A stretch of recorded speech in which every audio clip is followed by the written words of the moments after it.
کرنے کے لیے غلام مرتضیٰ ہمارے ساتھ موجود ہیں۔ غلام مرتضیٰ، بتائیے گا قرضوں میں اضافہ ہوا ہے اگر پچھلے سال کی نسبت ہم کمپیئر کریں تو؟ جی بالکل، پچھلے سال کی نسبت جو قرضے ہیں وہ ان میں اضافہ ہوا ہے، اور اضافے کی بڑی وہ پیداواری جو سیکٹر ہے اس کا کم جو گروتھ ہے وہ ہے، اور جو انٹرنل ڈیٹ ہے اگر ہم اس کو دیکھتے ہیں تو بینکوں سے ہمیشہ سے بارونگ کرتی آئی ہے گورنمنٹ، اور اس حوالے سے بھی گورنمنٹ نے بارونگ کی ہے، اور اسٹیٹ بینک آف پاکستان کے جو دادہ شمار سامنے آئے ہیں اس میں یہی صورتحال سامنے آئی ہے کہ پچھلے اس ماہی کی نسبت، پچھلے سال کی نسبت، مالی سال کی نسبت اس عرصہ میں جولائی تا دسمبر جو ہے اس میں قرضوں میں اضافہ ہوا ہے۔ جہاں تک ہم بات کریں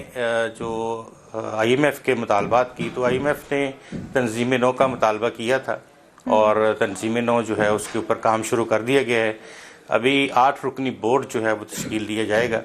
جو کہ ایف بی آر کے معاملات دیکھے گا۔ اس تنظیم نو کے تحت جو بورڈ ہے اس میں وزارت خزانہ، خارجہ،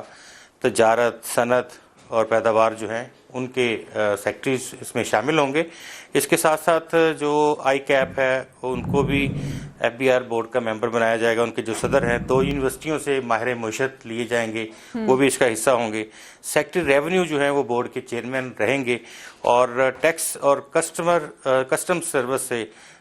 ان کا تعلق نہیں ہوگا۔ جو سیکٹری ریونیو ہوں گے وہ ڈی ایم جی کے ہوں گے، اور ایف بی آر کا پالیسی ونگ بھی ختم کر کے اس میں وزارت خزانہ میں اس کو قائم کیا جائے گا، جہاں پہ مجموعی طور پر ایف بی آر کے ملازمین کی تعداد جو ہے اس میں 30% تک کمی کی جائے گی۔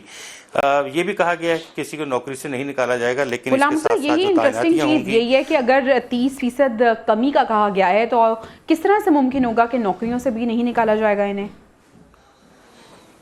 بنیادی طور پہ ایسا ہوتا ہے کہ ہر سال ریونیو کے کافی سارے لوگ جو ہیں وہ ریٹائر ہوتے ہیں۔ اچھا، جس طرح سے ہر مہینے میں اگر 20-30 لوگ جو ہیں وہ سینئر پوزیشنز کے ریٹائر ہو رہے ہوں گے تو ان کی جگہ پہ نئے لوگ نہیں رکھے جائیں گے، اور وہ اسی طرح سے دیگر لوگوں کو ان کی جو ذمہ داریاں ہیں وہ تفویض کی جائیں گی۔ تو ایک ممبر کے پاس یا ایک ڈی جی کے پاس 2-2 3-3 جو ڈپارٹمنٹس ہیں ان کا چارج ہوگا، اور وہ اس کو چلائیں گے، کیونکہ یہ کہا گیا ہے کہ یہ بہت بڑا بوجھ ہے۔ اس کو کچھ لوگ تو جو ہیں ریونیو کے وہ تو ایف بی آر کے حوالے سے کہتے ہیں کہ یہ ایک ٹائٹینک ہے جو خود ہی اپنی آمدن جو ہے زیادہ سے زیادہ کھا جاتا ہے۔ تو اس حوالے سے یہ کیا گیا ہے کہ 22 گریڈ کے 2 کسٹمز اور ریونیو کے ڈائریکٹر جنرل تعینات ہوں گے، جو ایک کسٹمز کو دیکھیں گے، ایک ریونیو کو دیکھیں گے،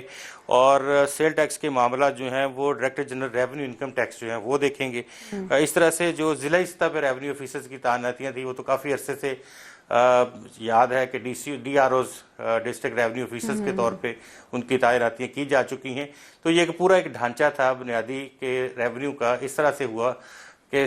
جو ڈسٹرکٹ لیول ہے وہاں سے صوبائی لیول، صوبائی سے پھر اسی طرح سے پروونشل سے فیڈرل لیول تک چیزیں جو ہیں وہ ہوں گی، اور اسی طرح سے گراس روٹ لیول تک یہ چیزیں نیچے جائیں گی۔ اور یہ جو سسٹم ہے کلیکشن کا اس کو بھی بہتر کرنے کے لیے بہت سی کلیکشن کا سسٹم بہتر کرنے کے لیے بہت سی تجاویز ہیں، بہت سی سجیشنز ہیں جو کہ دی گئی ہیں، اور یقیناً ان پہ غور بھی کیا جائے گا۔ غلام مرتضیٰ، بہت شکریہ، آپ ہمیں اس حوالے سے اپڈیٹ کر رہے تھے، اور اس کے ساتھ ساتھ ہم اپنے ناظرین کو معیشت کے حوالے سے، اسٹاک ایکسچینج کے حوالے سے بتا رہے تھے۔ سونے کے حوالے سے ہم نے آپ کو بتایا کہ 1200 روپے سونے کی قیمت میں کمی بھی ہوئی ہے۔ ابھی ہم